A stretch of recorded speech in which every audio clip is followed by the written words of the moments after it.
भारतीय सेना की कर्नल सोफिया कुरैशी पर विवादित टिप्पणी के मामले में सुप्रीम कोर्ट ने मध्य प्रदेश के मंत्री विजय शाह को खूब फटकार लगाई है।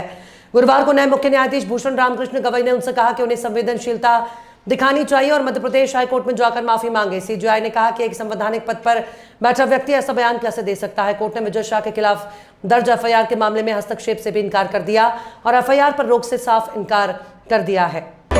रक्षा मंत्री राजनाथ सिंह गुरुवार को जम्मू कश्मीर पहुंचे। उन्होंने यहां ऑपरेशन सिंदूर के बाद सेना के जवानों से मुलाकात की। राजनाथ सिंह ने कहा कि पाकिस्तान के परमाणु बम को IAEA की निगरानी में लाना चाहिए। उन्होंने पाकिस्तान को चेतावनी देते हुए कहा कि दोनों देशों की सहमति इस बात पर बनी है कि पाक की तरह से कोई नापाक हरकत नहीं होनी चाहिए। अगर ऐसा हुआ तो बात दूर तक जाएगी। आमिर खान की नई फिल्म को लेकर अनाउंसमेंट हो गई है। आमिर और राजकुमार हिरानी फिर से एक साथ काम करेंगे और इस बार वो इंडियन सिनेमा के जनक दादा साहब फाल्के की बायोपिक लेकर आ रहे हैं। भारत की स्वतंत्रता संग्राम के बैकड्रॉप पर बेस्ड ये फिल्म उस व्यक्ति की जर्नी को दर्शाएगी जिसने भारतीय सिनेमा की नींव रखी।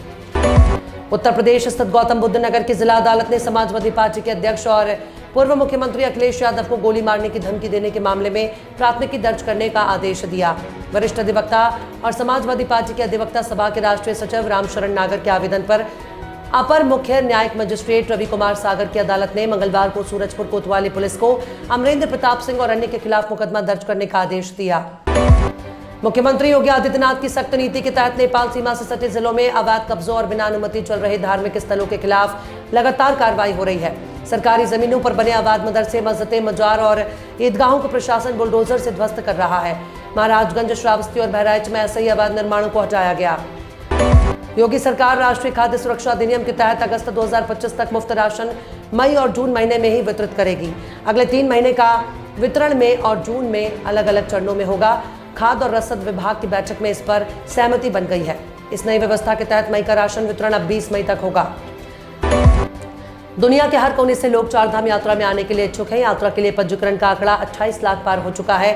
इसमें 150 से अधिक देशों से 31,581 लोगों ने पंजीकरण कराया है। USA, Nepal, Malaysia, UK, Australia, Canada से सबसे अधिक यात्रियों ने पंजीकरण कराया है। राजधानी के लाखों पेंशनरों के लिए जरूरी खबर है। सामाजिक सुरक्षा पेंशन के तहत जिन पेंशनरों ने अब तक भौतिक सत्यापन नहीं कराया है वे 31 मई 2025 से पहले करवा लें, अन्यथा जून से पेंशन अटक सकती है या पेंशन से वंचित रहना पड़ सकता है। कनाडा में नई सरकार के गठन के साथ ही वहां के मिडिल क्लास के इनकम टैक्स में छूट मिली है। नई सरकार ने अपने नए संसदीय सत्र की शुरुआत के साथ ये बड़ी घोषणा की है। 1 जुलाई 2025 से व्यक्तिगत आयकर की न्यूनतम दर को 15% से घटाकर 14% कर दिया जाएगा। ये फैसला करीब 2.2 करोड़ कनाडाई नागरिकों को लाभ पहुंचाएगा। मणिपुर के अशांत चंदेल जिले में म्यांमार सीमा पर सुरक्षा बलों को बड़ी सफलता मिली है। असम राइफल्स की एक यूनिट ने न्यू समताल गांव के पास उग्रवादियों के खिलाफ कार्रवाई करते हुए 10 उग्रवादियों को मार गिराया।